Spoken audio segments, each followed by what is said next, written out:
few weeks, there have been violent protests in the Democratic Republic of Congo. Citizens assert their right for a democratic election next month.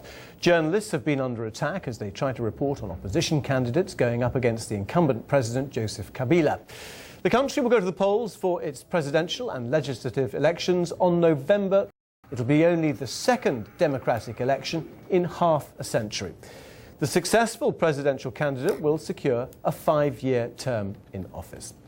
Well, under dictatorship, the life has been particularly hard for women, and we're joined by the actor and director now, SHANA Mongwanga, who's made a film addressing the rape and violence faced by women in the Democratic Republic of Congo called Congo, a Common Cause.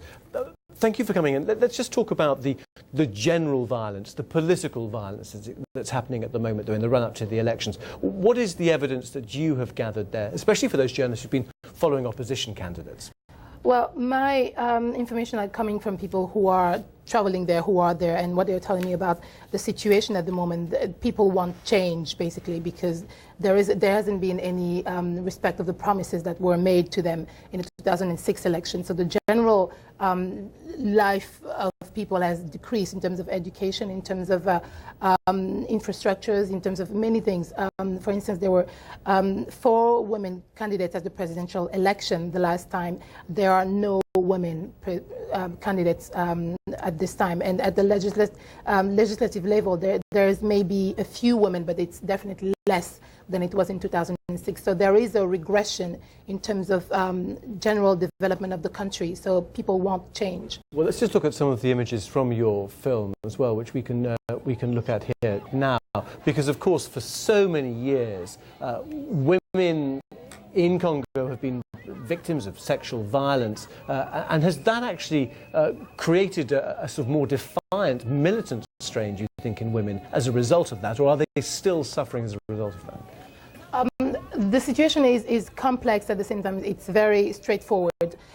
Women, it's not only women who are suffering in general, but if I have to speak about women particularly, because I made the film called Congo, a Common Cause, with women, British Congolese women in the UK, in solidarity with women living locally, and how they attended the World March of Women, and what they are doing themselves to improve the conditions for to improve their lives. So this is what I really want to talk about, and there isn't enough of an emphasis on what the women are actually doing for themselves to improve the situation, and this is what we need to build synergies and to improve the situation. So what are the women doing then to try and improve their situation?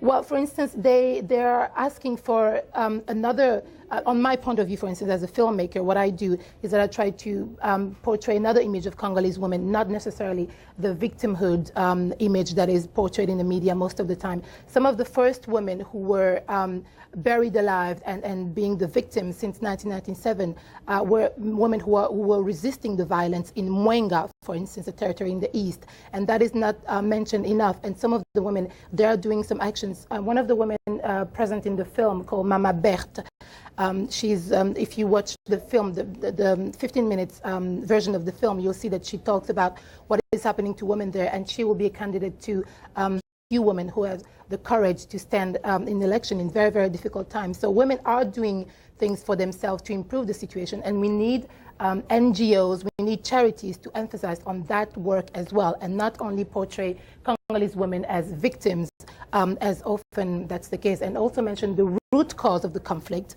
which is the mineral, for instance, coltan and things like that, which are supplying for our way of life in the Western societies. So we need to be mentioning these. All right. Okay. Well, SHANA Mongwanga, good luck with the film. Thank you very much for coming in and talking to us. I'm afraid we